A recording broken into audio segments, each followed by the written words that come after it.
बिस्मिल्लाहिर्रहमानिर्रहीम। अस्सलाम वालेकुम एवरीवन, कैसे हैं आप सब लोग। उम्मीद है आप लोग सब खैर खैरियत से होंगे। Jawad Memon from Updates P K एक बार फिर हाजिर हैं कराची समेत सिंध भर में पोस्ट मानसून बारिशों की ताज़ा तरीन अपडेट के साथ। मेमन, जिस तरह हमने पिछली अपडेट में जिक्र किया था कि खलीज बंगाल पर मौजूद एक हवा के कम दबाव इंतहाई फेवरेबल कंडीशंस होने की वजह से हवा के शदीद कम दबाव यानी कि ट्रॉपिकल डिप्रेशन में तब्दील हो चुका था और उस वक्त इंडियन वेस्ट बंगाल के ऊपर मौजूद था, जबकि इसकी मूवमेंट जो है वो वेस्ट और कुछ हद तक नॉर्थ वेस्ट की जानिब जो है वो एक्सपेक्ट की जा रही थी। ताज़ा तरीन सूरत हाल के मुताबिक पिछले 24 से 36 घंटों के दौरान ये सिस्टम इंतहाई तेज़ी से यानी कि 35 से 40 किलोमीटर फी घंटा की रफ्तार से इंडिया के एक बड़े हिस्से को जो है वो काफ़ी तेज़ी से क्रॉस करता हुआ इस वक्त इंडियन महाराष्ट्र रीजन के ऊपर मौजूद है और इन इलाकों में शदीद बारिशों का बाइस बन रहा है। मेंबर्स, ये भी एक्सपेक्ट किया जा रहा था कि जब ये सिस्टम पानी से हटकर ज़मीन के ऊपर आएगा तो ये एक हवा के शदीद कम दबाव से कुछ हद तक डिक्रीज़ होकर हवा के ताकतवर कम दबाव यानी कि वेल मार्क लो प्रेशर की सूरत में इन इलाकों से ट्रैवल करेगा। लेकिन इसके बरअक्स ये अभी भी एक हवा का शदीद कम दबाव यानी कि ट्रॉपिकल डिप्रेशन की सूरत में इन इलाकों के ऊपर मौजूद है। वजह खलीज बंगाल और बहरा अरब से इस सिस्टम को बेहद ज़बरदस्त सपोर्ट होना है। आने वाले 12 घंटों के दौरान कुछ हद तक इस तरीके की एक्सपेक्टेशन है कि ये सिस्टम कुछ हद तक डिक्रीज़ होकर वेल मार्क लो प्रेशर की सूरत में जो है वो एक बार फिर तब्दील हो सकता है, लेकिन ये बहुत ही शॉर्ट टाइम पीरियड के लिए होगा, क्योंकि अब जिस तरह मेरे पीछे आप कुछ ट्रैक एनालिसिस देख भी सकते हैं कि ये सिस्टम कहाँ से शुरू हुआ था और रेड मार्किंग में ये सिस्टम जो है वो कहाँ एक्सपेक्ट किया जा रहा है कि ये मूव करेगा। लेकिन हमारे एनालिसिस के मुताबिक ये सिस्टम अगले चंद घंटों के दौरान अब नॉर्थ वेस्ट की जानिब यानी कि इंडियन गुजरात रीजन और कच्छ की जानिब जो है वो मूव करता हुआ नजर आएगा। और जैसे ही ये सिस्टम उन इलाकों के करीब पहुंचना शुरू होगा, खलीज बंगाल बहरा अरब से जो है वो इसे काफ़ी ज़बरदस्त सपोर्ट मिलना एक बार फिर शुरू हो जाएगी और ये सिस्टम एक बार फिर जो है वो एज अ डिप्रेशन और कुछ हद तक पॉसिबिलिटी है कि ये इंडियन कच्छ रीजन और हमारे केटी बंदर के आसपास आके जो है वो एज अ डीप डिप्रेशन की सूरत भी जो है वो तैयार कर सकता है। मेरे पीछे आप कुछ प्रोबेबिलिटी भी देख सकते हैं कि ये सिस्टम आने वाले चंद घंटों के दौरान जो है वो कितनी हद तक ट्रॉपिकल डिप्रेशन या डीप डिप्रेशन की सूरत में जा सकता है। इसके फिलहाल 70 से 80% या 85% इम्कान जो है वो नजर आ रहे हैं।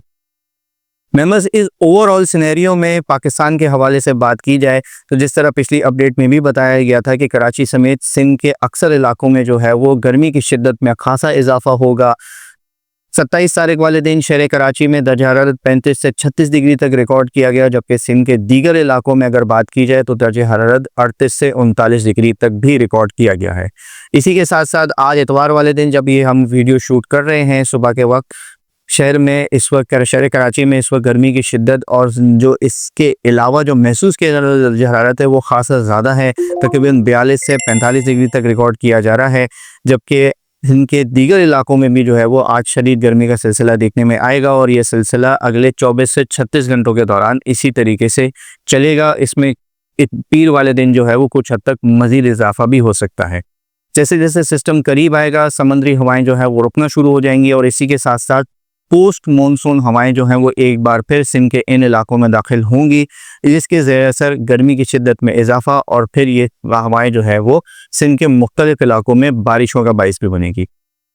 बात की जाए बारिशों के हवाले से तो मेंबर्स, 29 तारीख से लेके तकरीबन 4 अक्टूबर तक इस सिस्टम के असरात जो है वो जनूब मशरकी सिंध और कराची समेत सिंध के साहिली इलाकों में वक्फे से जो है वो देखे जा सकते हैं।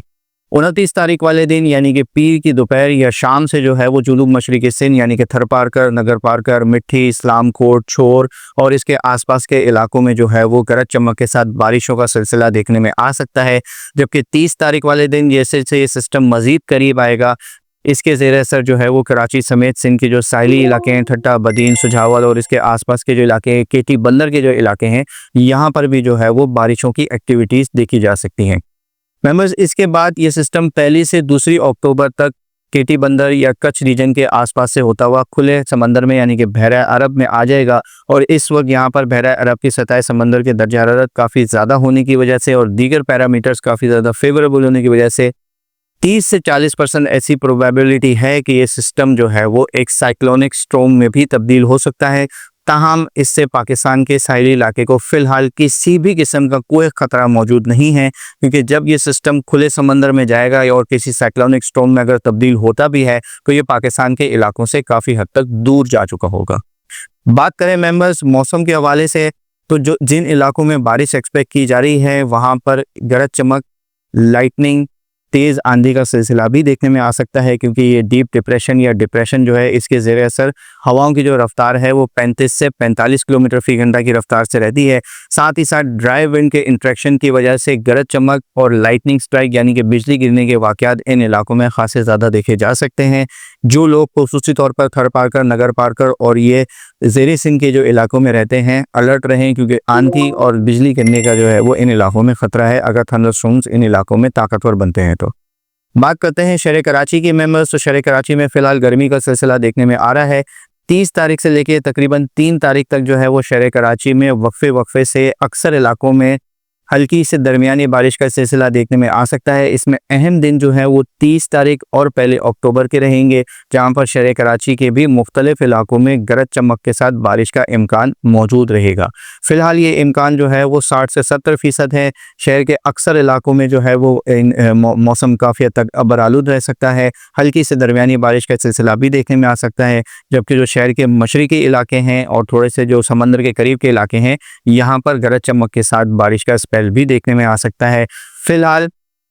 मजीद 24 से 36 घंटों के दौरान जैसे जैसे ये सिस्टम मूव करेगा, इसके ट्रैक के ऊपर जैसे कि आप सब जानते हैं कि जैसे जैसे सिस्टम का ट्रैक मूव करेगा, अगर ये मजीद नॉर्थ वेस्ट की जानिब आता है तो शहर में जो है वो कराची समेत इसके आसपास के इलाकों में बारिशों की शिद्दत में कुछ हद तक मजीद इजाफा होगा। अगर ये थोड़ा सा मजीद साउथ की जानिब से निकलता है तो फिर शहर में जो बारिशों की इंटेंसिटी है वो काफ़ी हद तक लिमिटेड भी रहेगी। इस चीज़ को ध्यान में रखिएगा कि गैर मामूली सिस्टम है, लिहाजा इस सिस्टम के हवाले से फोरकास्ट में गैर मामूली चेंजेस भी आ सकती हैं।